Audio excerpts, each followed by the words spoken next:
Nostromo.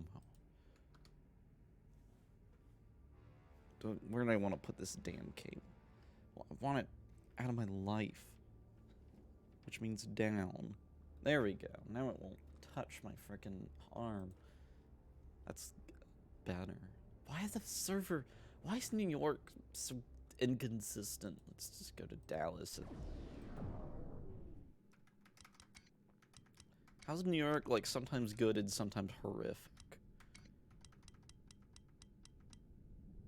It doesn't make sense.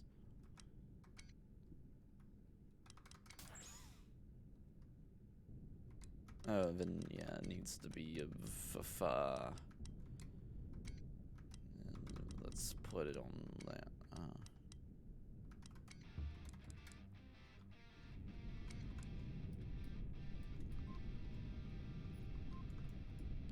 Oh, I snagged the Homeworld games from Steamo because they went on sale, which includes Deserts of Carrick. So Homeworlds 1, 2, and Carrick, and it's remastered 1 and 2. Got them all for $6. So I might play those today. I don't know. I didn't really want to buy an RTS. I just noticed that they were on sale because I was looking for a more action-y space game after I've finally accepted the fate that X4 will never, ever, ever, ever have the kind of combat I want. Even with, like, extensive modding, it probably still wouldn't be that good, and a lot of modders could not care about converting it into a more arcadey type fighter-esque game. But it's nice that I did find one mod that at least where he tried to, like, address balancing issues while not, like, making the game overly strategic, which I do kind of like, though, but I still have the same issues. I also have my controls dying out halfway in the game, which is not good. That doesn't help either. It's never a good thing.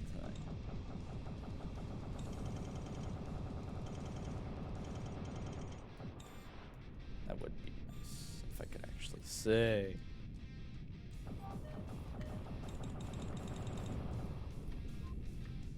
Oh, he took the kill. It's what I'd want for, like, a perfect sandboxy space game. The ideal is there would be, like, 2 factions on a tile that are fighting each other, so there's some constant conflict going on. And the ideal would be if you start in, like, a small combat fighter, you can participate in a conflict area and, like, kill stuff, get money for it, maybe even salvage every now and then. That would be ideal.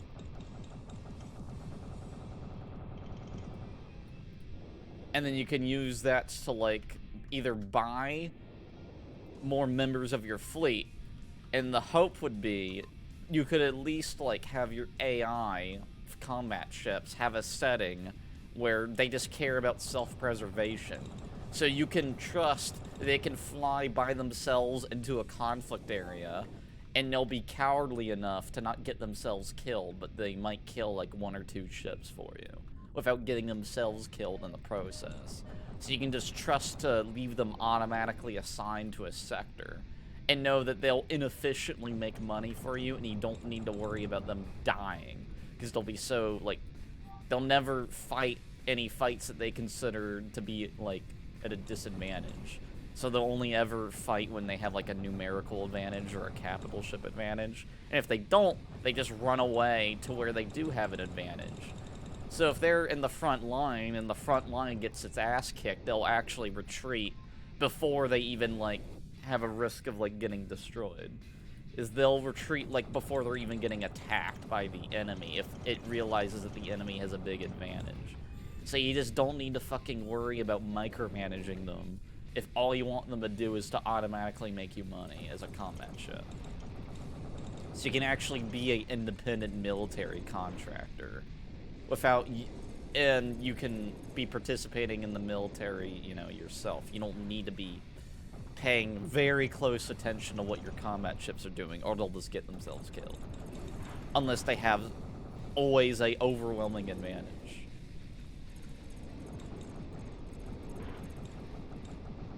Because what usually happens is your combat wing gets into any level of combat, you immediately figure out where they are on the map and judge for yourself if they can take it or not. And if they can't take it, you need to manually retreat them, because they won't, I believe they won't do it on their own. Unless they get to like 25% hull or something.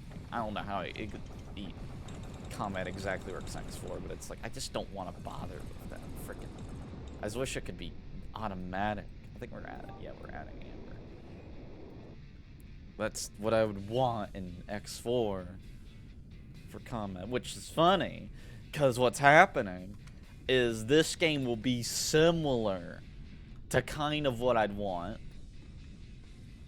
but at the cost of it taking away a different game that I did want in the first place. So it's always gotta be a nightmare, you know, because the open worldism will actually be kind of similar to what I want, just with big differences that annoy me. The main one being the PvP focus, because I would definitely be happier with a, you know, open style game that's PvE, not versus PvP, because when it's PvP, it becomes a freaking nightmare.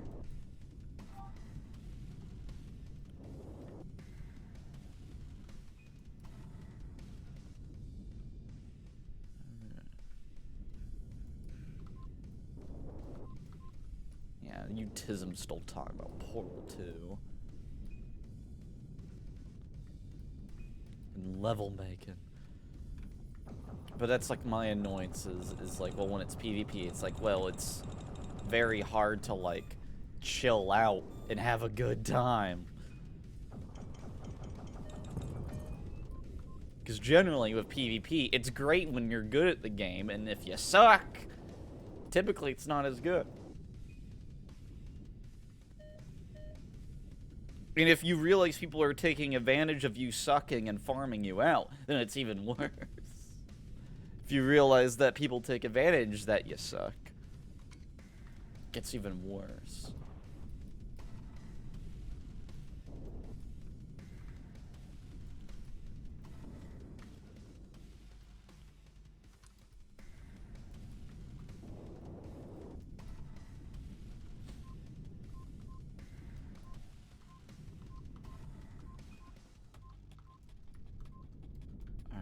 I'm trying to gather some thoughts as to like what else with like, you know, open world, sandboxy, big universe scaling and whatnot.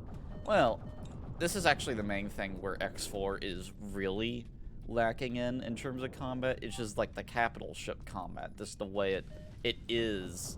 Actually using the capital ship yourself is not very entertaining compared to using a fighter. Like, using a fighter is, like, a lot more fun and interesting than using a capital ship. Because the capital ships don't have a very in-depth controlling. They mainly exist to be capital ships and do their thing automatically. And then as for taking over manual control of a capital ship, it's like the most you're gonna get is if you use a destroyer with fixed weapons, as you can do a good bit of sieging. And you can, you know, command, like, any of the fighters you take with you. You can order them, like, more. But it's like, yeah, it's like capital ship. It's like they exist so that you have enough health to not really worry about dying. It automatically, the turrets will do their thing. And you can just spend most of your time ordering stuff. But there's hardly any point in you manually using the capital ship itself.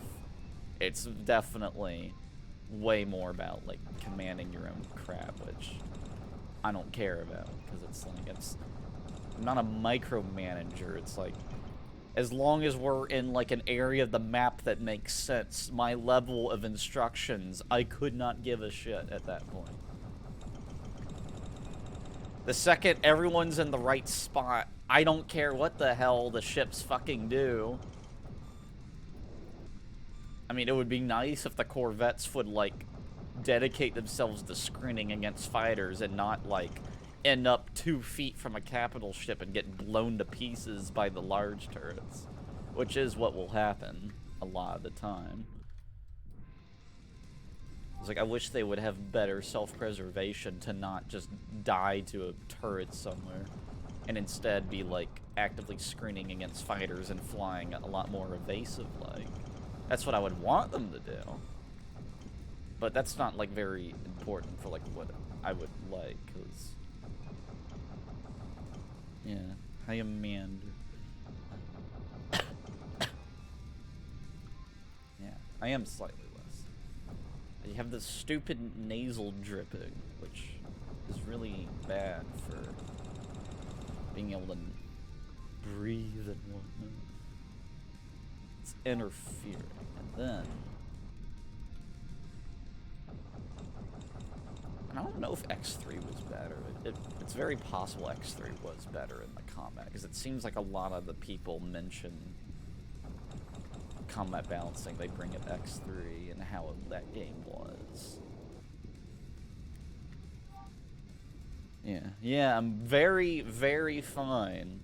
Basically feel 100% normal, apart from the fact that I have random coughing, because there's constantly fluid going down the back of my throat and tickling it. Which is very annoying. Which I am 100% certain at this point that it's not even a sickness issue, it's a somewhat of a hereditary thing in my family, where sometimes we don't get sick, we just feel sick because of various, like, you know, congestion and nasal nonsense that happens with, like, you know, weather and whatnot. Like it being dry, which it's definitely dry. You know.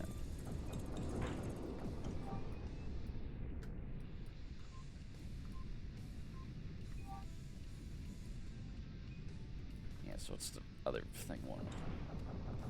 Oh, then the main issue of, like, X4, it's like, well, even if the Comet was working how I want it to, it still has a lot of hang-up time.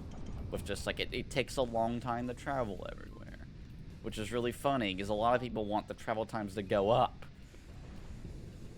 Which I guess is great if you're playing it like a management game only. Because it's like, well, why do you need to travel anywhere? You just order all your ships to do what they have to, you know. That's the gameplay.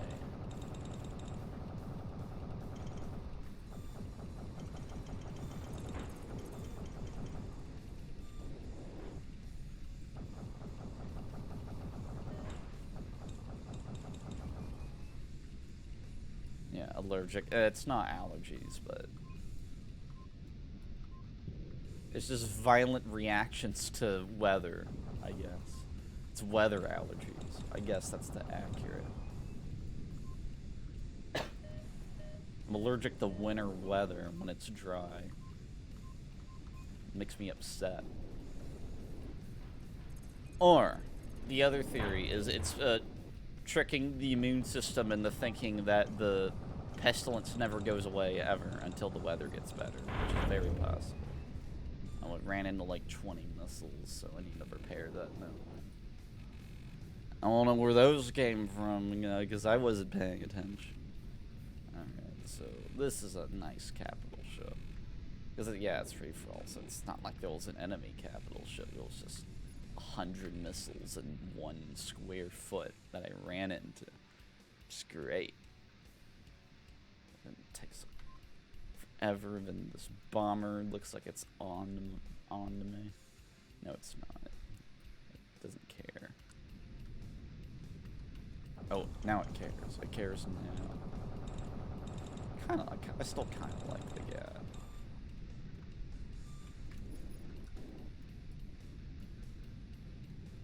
Bomber. He got a little bit stuck on the front, but he freed himself.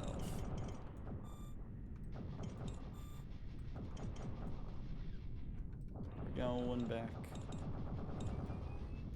to apathy. That's like, yeah, it's like, I think I just need to uninstall the game instead of going back to it once a year, thinking that, oh, maybe I'll like it this time. It's like, I think I'm done. I don't even know how many hours I have into it. Probably around 40.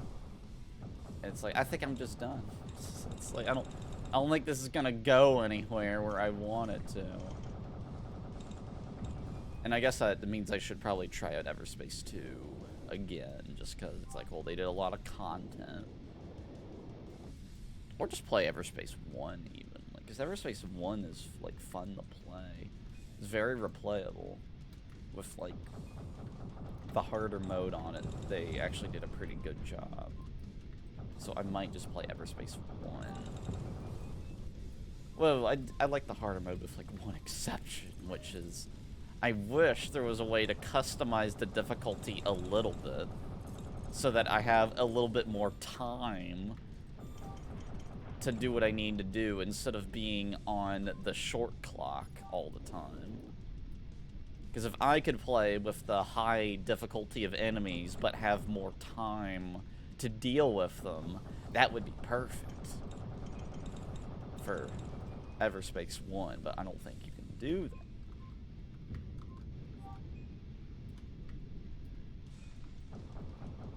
I Everspace 2, it's just like, it feels weirdly downgraded in some ways. The main way being is, like, it feels a lot less, serious of, like, an actual game world, where it definitely has, like, the bad quality of an RPG, where you get so many side quests and wacky stuff going on that it, like, just makes the actual universe more unbelievable. So instead of the side quests, like, fleshing out the world, they take away from the world, because they have to be so, like, you know, out there and interesting and unique that you just don't believe that. It's like, why is it that every single person has, like, the most amazing thing happen to you? Why does no one have anything boring to do for a side quest? Why is everything so interesting? It doesn't make sense.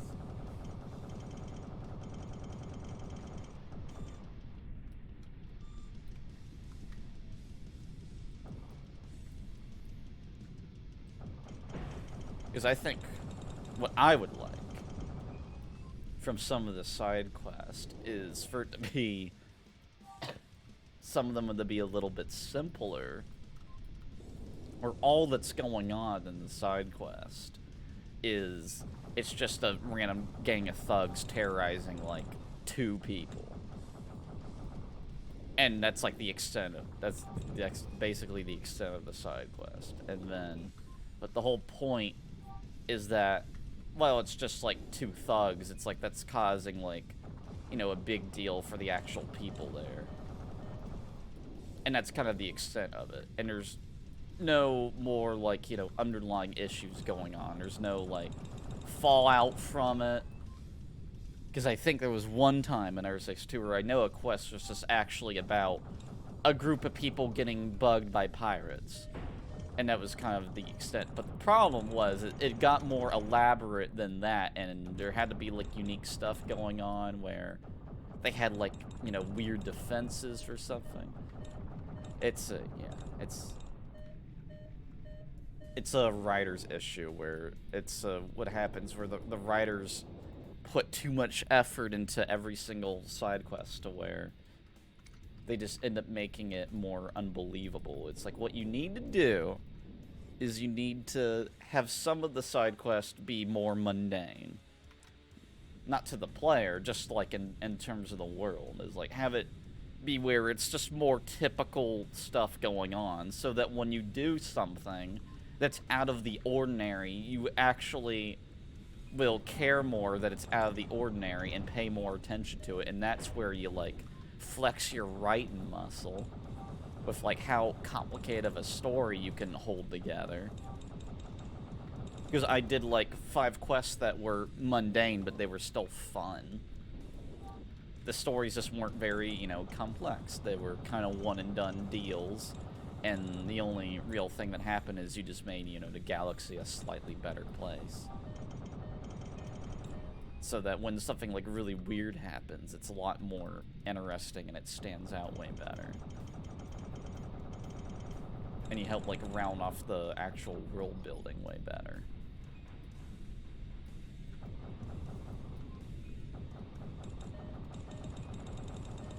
I think the AI are very angry now.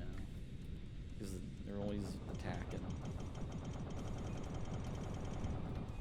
I know, it's weird. It's such a weird sensation to be like, oh, do I want to evade the AI? Well, the more you evade, the harder it is for you to attack. Oh. But, you know, for a lot of people, it's cool. If you don't evade them, they're just gonna, like, hit you a million times. I don't know, it's a weird sensation.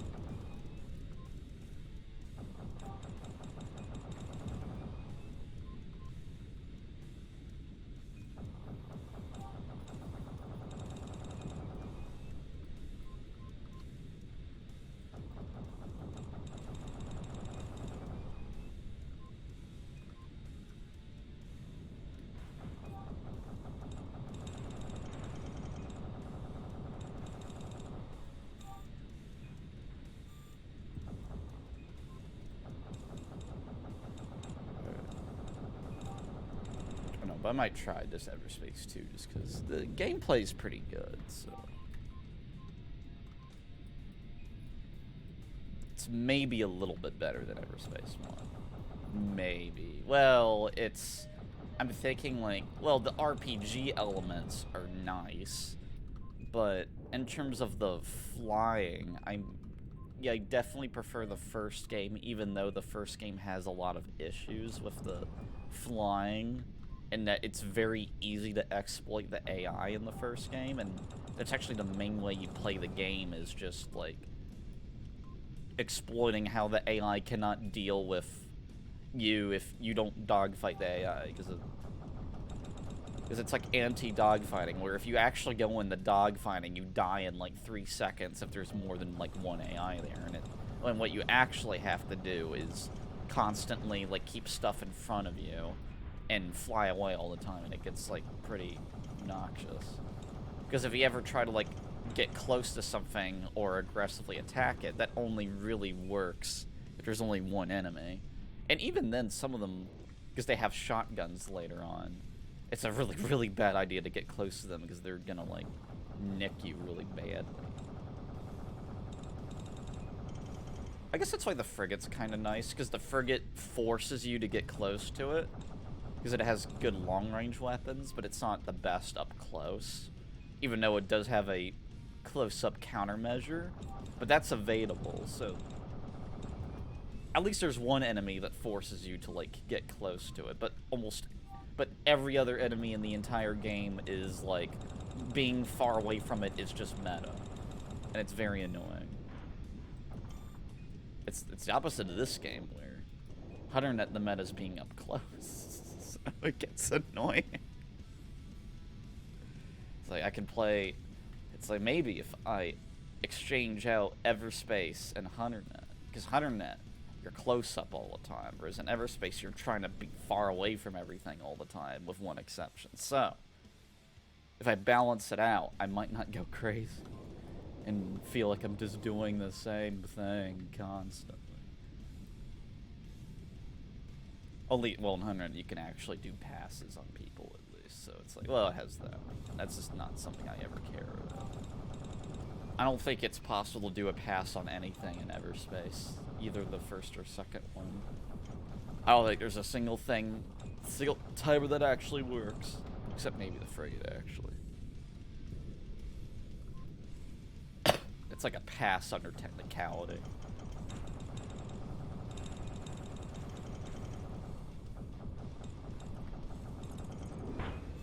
I think the main thing, it's like, well, it's just Arcady using the extremely thick boost to, like, get on it.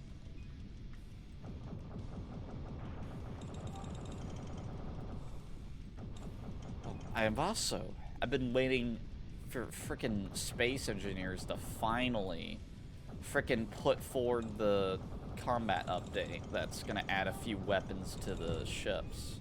Because I really, really want them to do that so that I can start making a few ships that are combat focused. And then maybe either play the game in single player, play it on a public multiplayer server, or ask around with a few friends to see if they had any interest in doing anything. That was the other thing I was waiting on. But it's like, but you gotta wait for the update to go through before any of that can happen. Or I could, what I could do is I could finish up a design that I half built and then stopped. That was actually gonna be combat focused. I think it was gonna be combat focused. In that the whole point was I was trying to make the interior accessible to a player. I was trying to make everything important on the interior accessible with the welding torch. Even if the gravity was shot offline. And having like a little bit of redundancy if like the hole was breached in a few areas. That was like the point.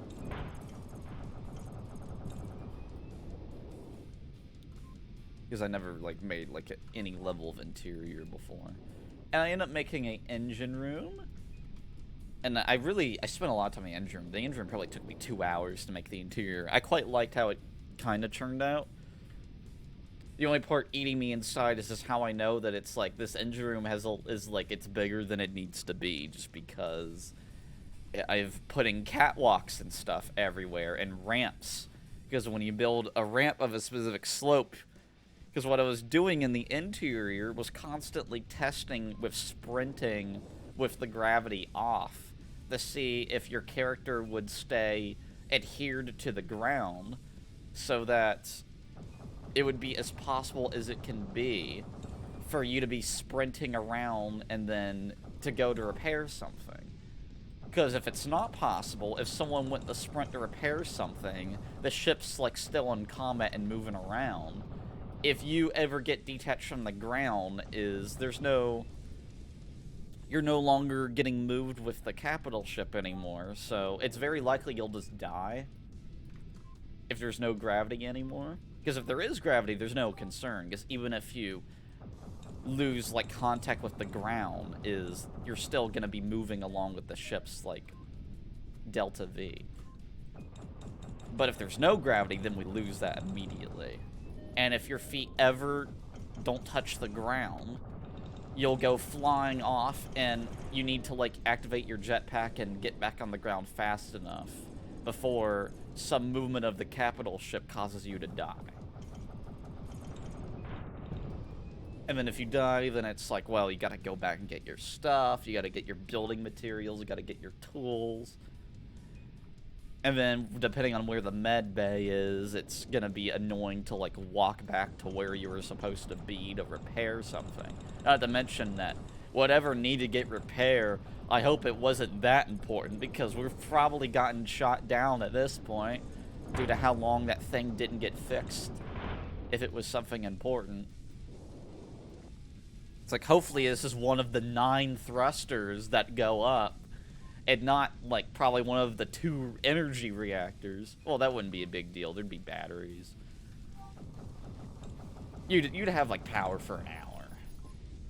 I think the main issue would be losing the hydrogen, because I wanted to use the hydrogen thrusters for that ship. Mainly because the hydrogen thrusters, the advantage they have is not only do they produce more thrust, they also have less weight. So if you're spamming hydrogen thrusters in every direction, you can get a, omnidirectional movement that's very efficient. So you can make a ship that can go up, down, left, right, forwards, and reverse at a very high speed in all of those directions really easily without having to overbuild the engines that much. Whereas if you did it with ion thrusters or even atmospheric thrusters, the engines are just so heavy that essentially, if a thruster is going forwards and he wants to have the same acceleration for every other movement direction, you're essentially adding 5 thrusters of weight to that forward thruster. So it gets really inefficient. So you have to you need to build thrusters to move thrusters that are going different directions, because the weight is so significant. Whereas with hydrogen thrusters, the weight individually per thruster is really low. So while you still need to build, well, the thrusters that point in the other directions are slightly reducing the current direction you're thinking about with movement. So if you want to go forwards, all the thrusters that point every other direction are adding weight that's making that less efficient. It's a way smaller amount to where you're only going to put down like 1 to 2 extra thrusters that you normally would if your desire was to have like the omnidirectional movement. And the whole point was these hydrogen thrusters, it's like the reason to do it this way is this is gonna be a mothership. A mothership slash space combat ship. And definitely space only, but with the ability to land on a planet. Because the whole point will be this ship can land on a planet. It has the more than enough engine power for it, but it's only hydrogen. So you should never use this ship to hover in atmosphere. So actually using it in atmosphere is a really bad idea, because you're going to be constantly using the hydrogen, because the thrusters have to output the counteract gravity if you're hovering. So the whole point of this ship is to land and take off from the gravity field, and it is never supposed to hang out in the gravity field, because it will only have like an hour's worth of fuel if it's doing that. Versus it being in combat makes more sense, because in combat you should only be doing maneuvers every now and then. And even if you do have to constantly be running the thrusters at 100% of their output, that's fine, because if that's causing the ship to be avoiding like structural damage, that's perfectly acceptable to use a little bit more fuel when we have like an hour's worth of fuel if the thrusters are going full bore. Because combat is not going to last more than an hour. Unless it's, like, sustained attrition. And if it is sustained attrition, there is no way in hell the armor's going to stand up to an hour's worth of, like, taking any level of damage. It's like the ship, the hull will crackle and vanish long before the fuel will run out. Especially if it is going full bore with the fuel. It's like, there is just no possible way that if the ship was evading all the time with its thrust, and it still got shot down, it's like, there's just no way that, like, having, like, a different thruster config would have, like, mattered, because it's like, yeah, there's no concern with the using fuel in combat. And then when you're not using it in combat, is this a general purpose spacecraft? All you do is, when you want to maneuver it somewhere, you just accelerate in that one direction until you hit the speed limit, which is around 100 meters a second. And then you just let it drift for like 10 kilometers or so to get to like an asteroid to mine. And that's how the intended way to pilot this ship is on a day-to-day basis.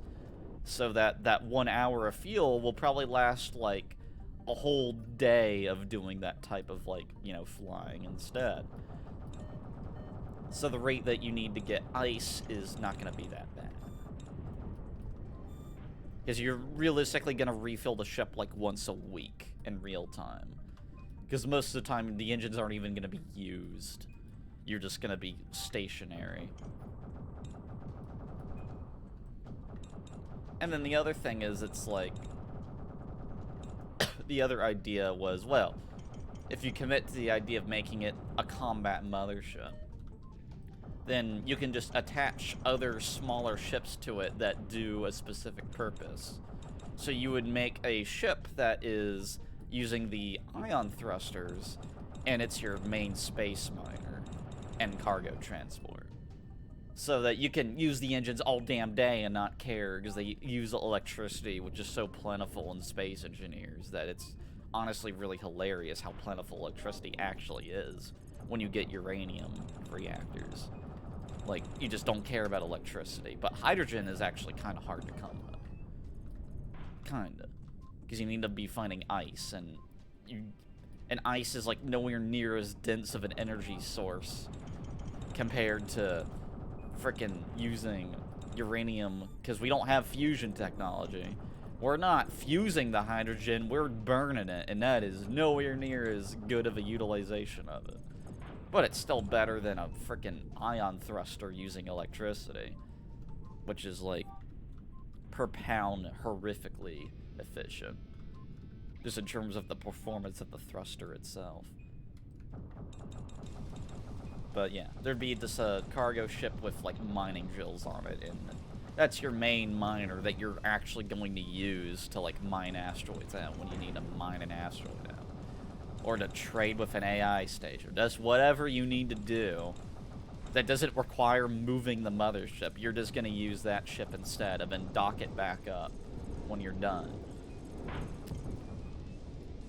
And then you would probably have a few fighters, because fighters are always useful. And you would have an atmospheric version of that ship, where it only has atmospheric thrusters. You would just hope that you never detach that ship by accident in space, because then it needs to get rescued. But that's something one of the fighters could do really easily. If you accidentally detach the ship with atmospheric thrusters, all you need to do is take one of the fighters of landing gear, land the fighter on that atmospheric ship, and then it can just tow it like very easily to where it needs to go. So there's no need to make like even a dedicated rescue craft. All you need to do is make sure the fighter has like a decent level of clearance on the landing gear, which you'd probably want anyway, in case you need to do a quick landing. You would want it to be as landable as possible, so that you could land it quickly and not worry that you're gonna like hit the pilot seat or something out of it. Or like you're gonna bang like the rear thruster before anything else, so landing causes it to disassemble itself. If you did any level of urgent landing. That's not what you would want. Oh yeah, but it's fun to think about, like, oh, how I would like to build ships in Space Engineers. The main problem is I never finish anything, or even spend that decent of a time on it. And everything always looks ugly as sin. Which bothers me a little bit. Not that much, but it's one of the reasons where I can be 4 hours into building a ship that's going fine. Like, it's being built fine. Like, if I'm already convinced myself that if I did this again, I would build the ship to be way better than what it is.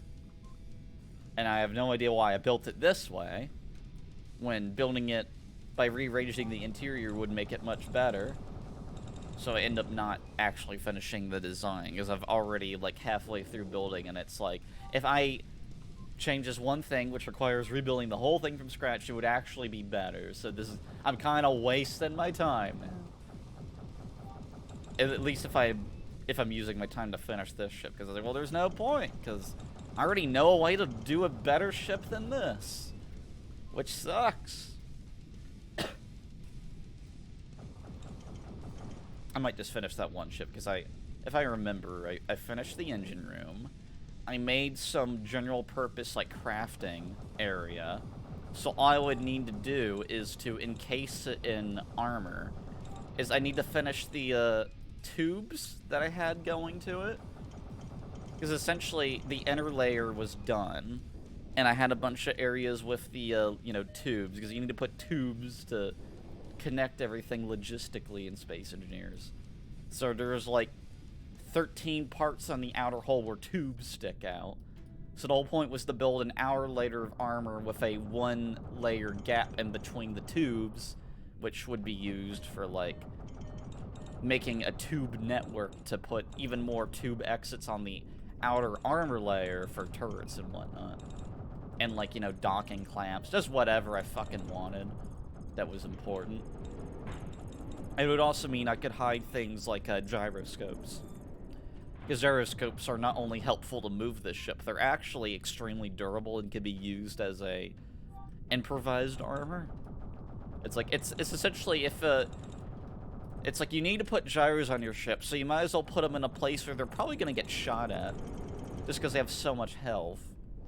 And they only affect the rotation of the ship. And just make sure you have like 1 or 2 gyros. Oh yeah, I don't think this is my favorite map. I just like this map a lot, but with the gyros and Space Invaders, it's like I'll just have like 1 or 2 in like a safe area, so that the ship can like, you know, limp if somehow all of the armor gyros got shot off, which would be extremely implausible to happen. But if it did happen, you would have like 2 gyros to limp the frickin' ship if you lived.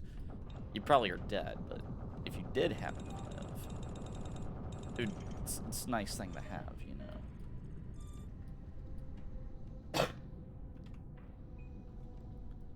But so yeah, I don't know. I just like this map. I don't really have a favorite map. Oh, I do have a favorite map. The old shipyard was my favorite map, and it's gone. That was the best map. I think Renzo's still upset over that. I bet if I asked him right now, he would still be upset that he can't play on the shipyard.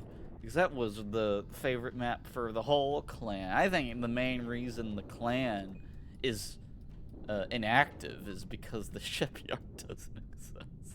Because it was the main map we'd play. Because it was lots of fun.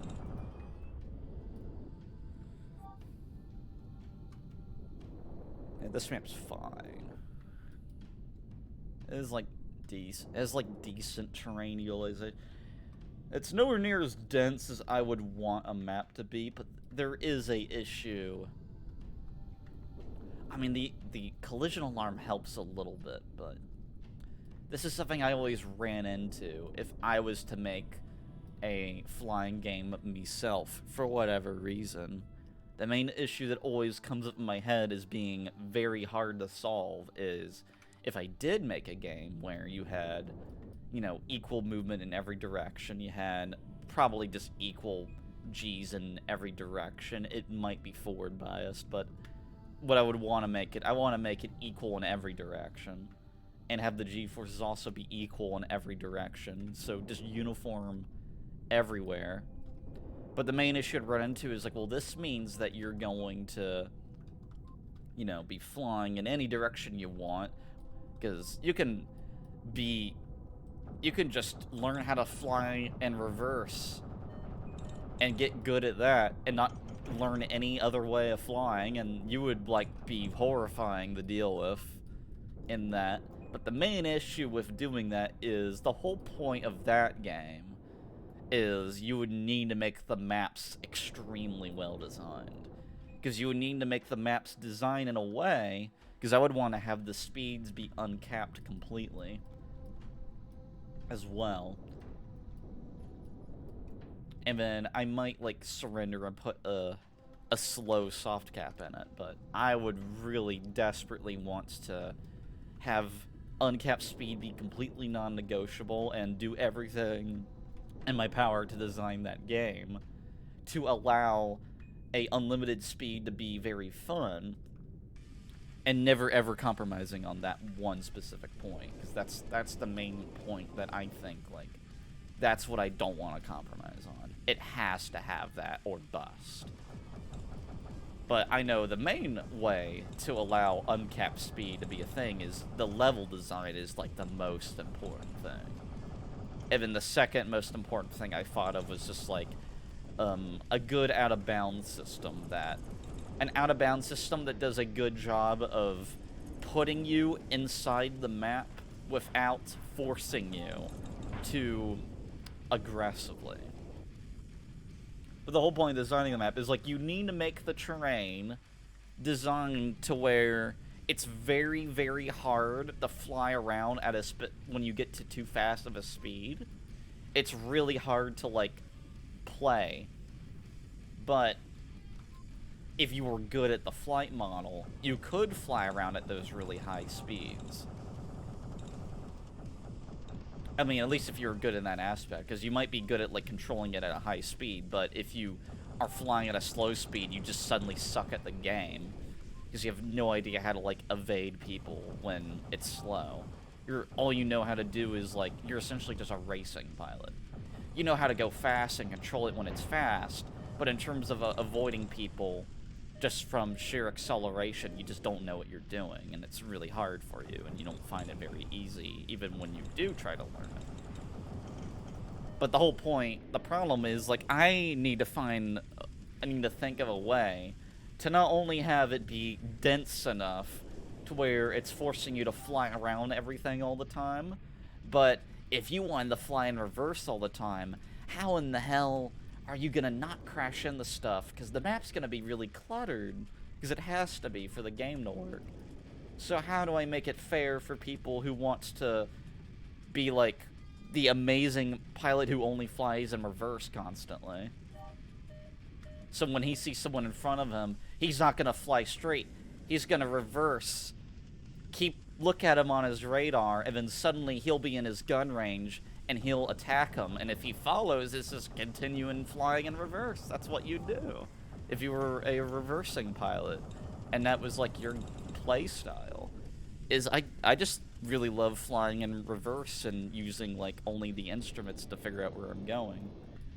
Because you do have you know, like in HunterNet you have the, you know, rear camera, and I can maybe do a decent job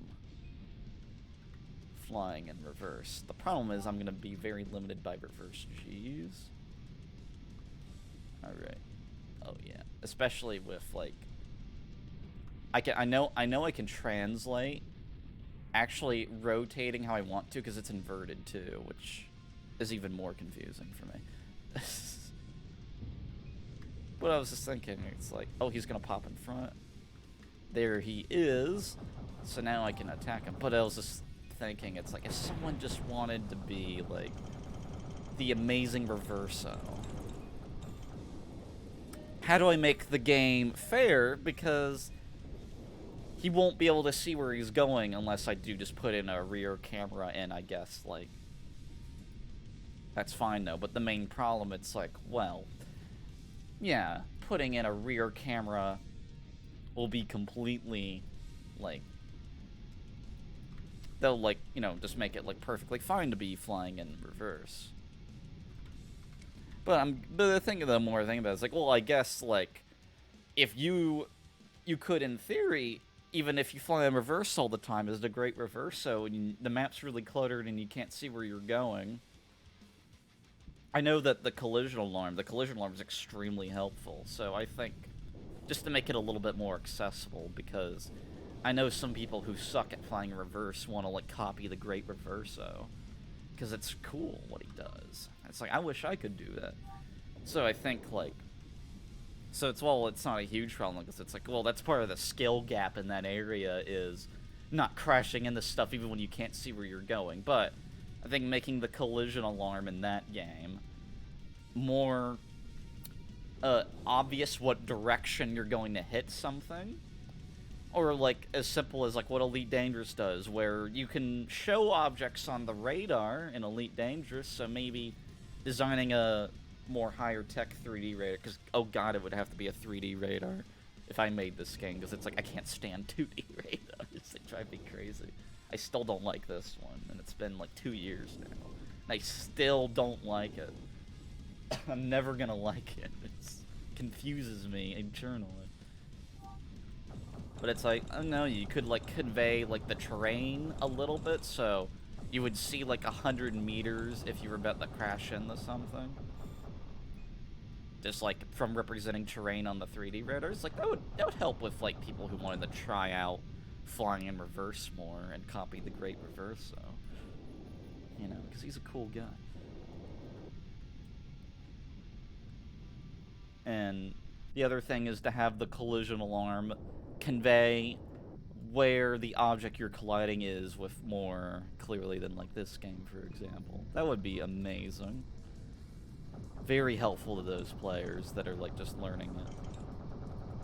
And plus this is really cool though, because it means if you're the kind of guy who can memorize a map layout, like, you would have, like, the best time flying in reverse because you would just know where everything is from memory.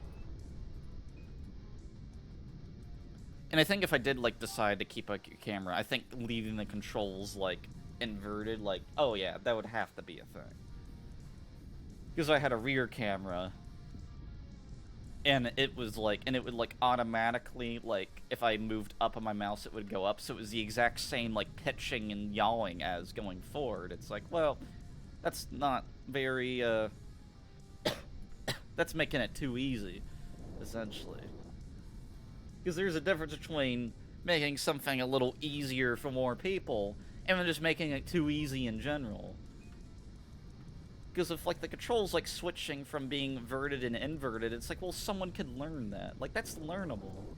You could get over that and, like, switch how your brain works when you do that.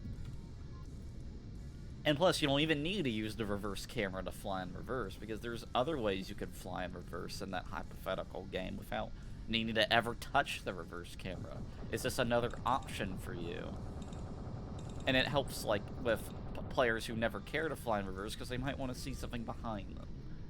And if they learn to, like, switch how they move the camera when they want to see something behind them, then they'll get a little bit of an advantage in the game, too. It's like a reward for bothering to, like, learn how to do that mental gymnastics. Which I think is pretty cool. Yeah, but the Great Reverso, it's like, yeah, I think that's probably how I would do it. I don't think I think I was getting too worried over. It's like, oh man, that'd be such a big problem. Actually, I don't think it's a big problem. I think it will solve itself if you just made a few things a little bit more accessible, because don't need to worry about good people who want to fly in reverse, because they'll just put in the work to get good at it. I don't even need to consider them. I'm just worried about people who want to do it because it's cool, and then it gets so frustrating that they give up, and then freaking probably give up so hard they give up the game in general, because it's like, I want to fly in reverse, but it's just so frustrating to learn. It's just so hard to learn that I don't want to bother learning it.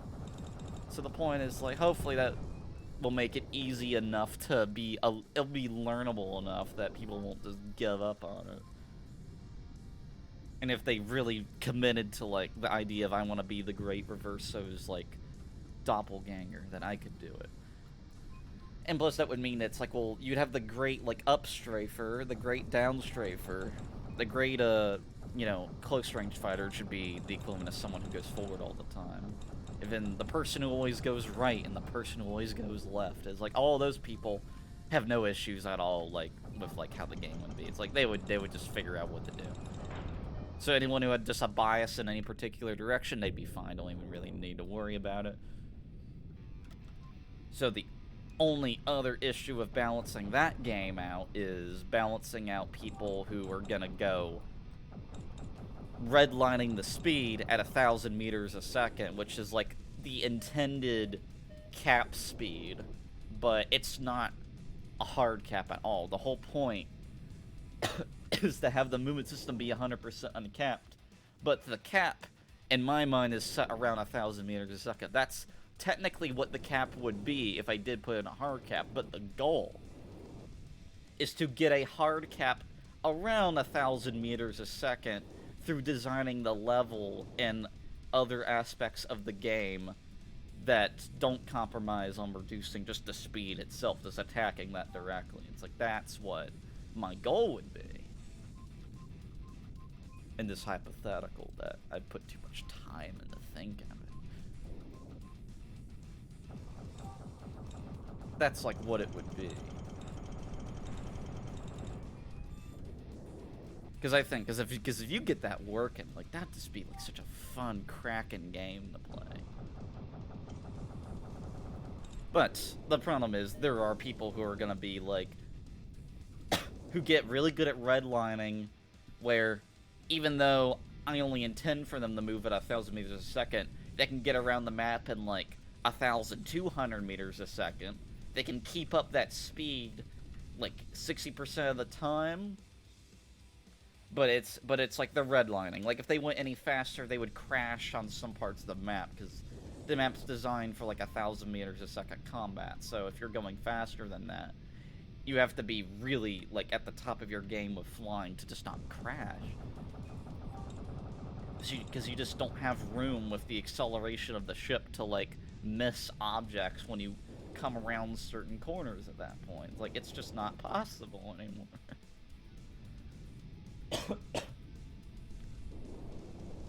But if there's people flying around at, like, 1,100, and someone, he likes sticking around at, like, 0 meters a second, and he's gonna, like, speed up to intercept you, how do I make it fair for him?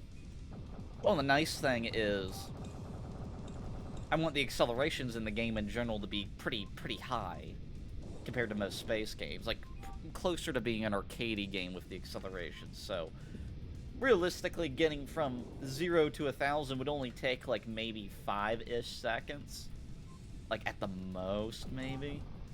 So if you saw someone who went past you at 1,000 meters a second, you'd be able to catch up to him kinda easily.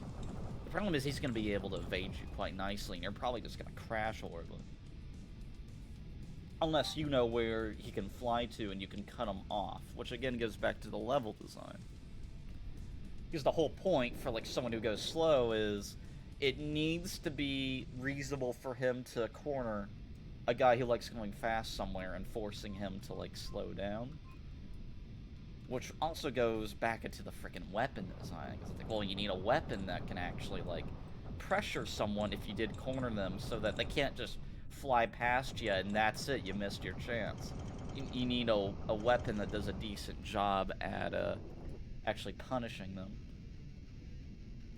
And if you wanted to do it the freaking, like, sledgehammer way, you make a freaking gun that slows people down, which would be the worst thing ever, and it would ruin the game completely.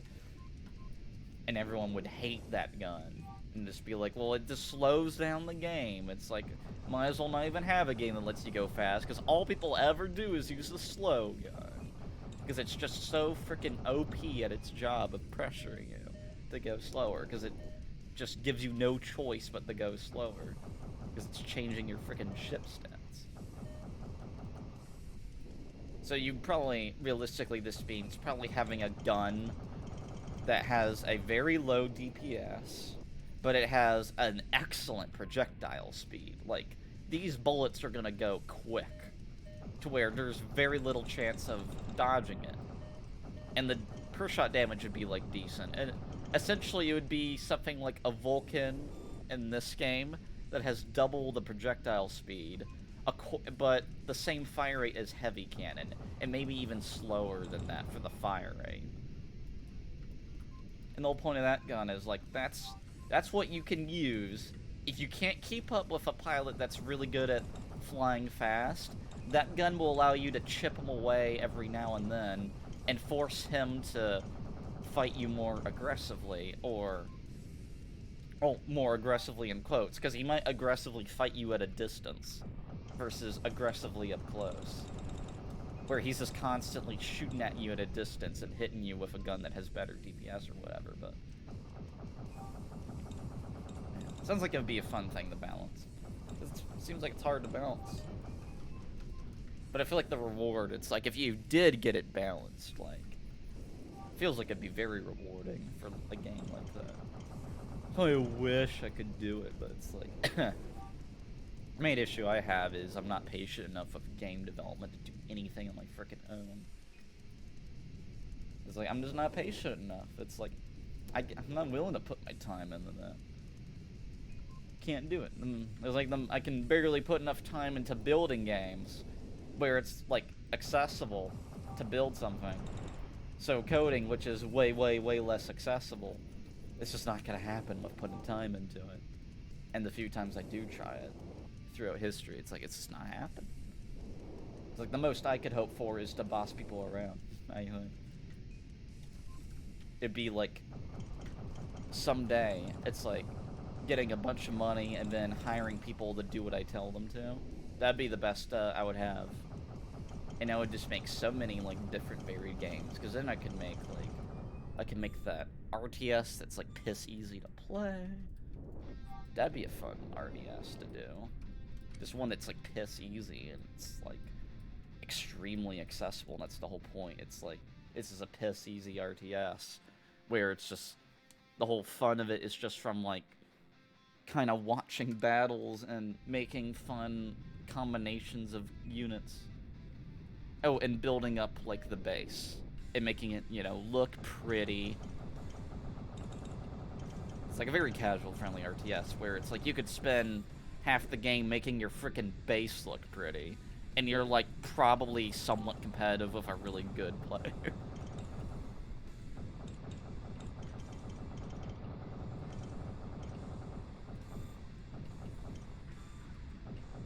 Or hell, it'd be even funnier is if you can make an RTS where making the buildings look pretty actually gave you an advantage. Like there was some way the game could tell if something was pretty or not. That would make sense. And then you could get rewarded. So if you were better at building an aesthetically pleasing base, the base would get like an efficiency bonus or something. Which to me would be freaking hilarious as like a counterbalance to people who throw down everything as fast as possible. And that's like the whole point, is like they just throw all their stuff down as fast as possible. And that's always gonna be meta in an RTS, no matter what RTS you're playing. Just, if you can do something fast, that's it. Like, that's the correct way to do it. But if you made an RTS where there was like the buildings were a little bit randomized, and like they would have certain requirements to build to make it look pretty or something. Something that would make it low APM. I'm not sure how you would do that, but that's the idea, is to give it where it's an advantage for people who are very good at making something look nice, but it gives people who are only good at doing something fast and they have no artistic eye, it gives them a disadvantage. At least in terms of like that, because they're still going to get the advantage in that, well, they're going to build faster, so they're getting an advantage there. The whole point is to design a system where if someone just wants something to look pretty, that gives them an advantage too. And then once that's working, then you need to balance it so that a player who's like the best at making stuff look nice and a player who's the best at throwing stuff down fast are actually gonna have the same win rate against each other. It's like, then balancing it to that point would be freaking ludicrous, but that's something I'd want to do because I think it'd be fun for an RTS type game. And that's like another game idea that I would love to do one day. It's not like I need to do it. I mean, I don't want to do these things urgently. It's just like fun to think about. It's more fun to think about than actually do. Which is why I think about it and never doing them. It's like, I think something I wanted to do with a building type game. It's like, eh. Oh, there was definitely an RPG I wanted to do. Oh yeah. So an RPG type game where it's a party-based, obviously. And the whole point is it's meant to be a cooperative type deal. Where the characters are pretty involved. That one I don't have. That one was based off a dream I had. I'll need to think about the RPG one more. Because that was a dream I had yesterday. That was like amazing. It was like one of the best dreams I ever had. Where it was like, you know, an RPG-esque setting. And it's just like, oh my god, that setting seems so cool.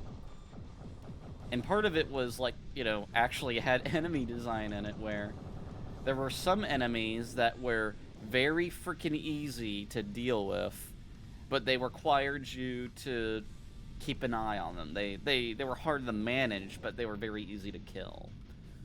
And then there were some enemies that are like, you know, like anime-esque villains where they're the big bads that are equivalent to you, and they're extremely hard to deal with.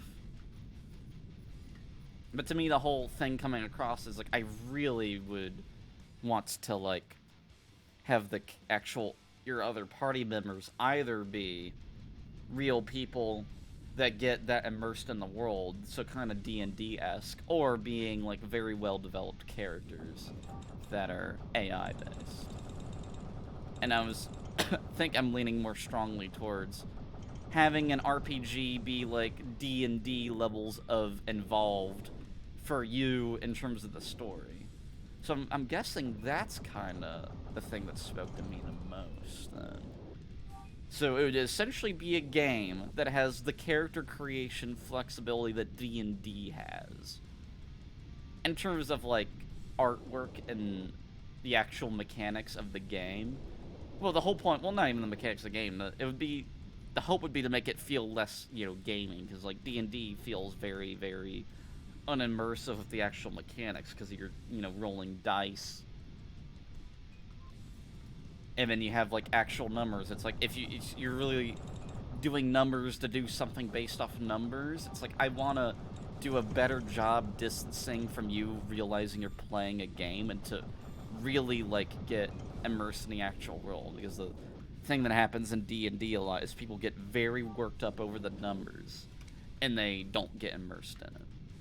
It's the same thing that happens in like video games. It's like people who only play games because they want to win, and that's the only thing they do. It's the same thing in D&D that happens, is like eventually you lose the plot of just enjoying the actual world, and you just like get obsessed with like trying to like, you know, win max, which is perfectly fine though. But it's just like it's just not like the main point of the thing.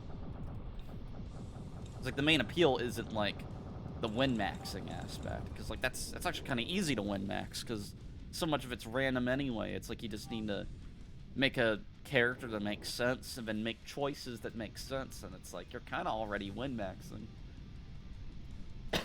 There's no reason to be as obsessed over the numbers, other than if you just find it fun. At that point, it's like you're just better off with like other things. Like EVE Online, I think, would be something you'd find a lot more fun, just because that's where actually optimizing the numbers is a little bit harder. Or something like From the Depths, you know, very in-depth building game. In terms of like stat maxing, it's like, oh yeah, very hard.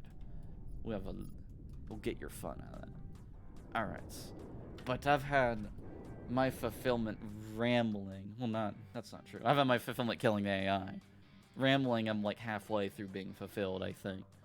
Yeah, but thank you for watching. Hopefully, by next Sunday, there's no sickness whatsoever. I'm just not convinced, because I'm thinking I'm going to be having congestion issues probably until spring because of me. But anyway, thank you.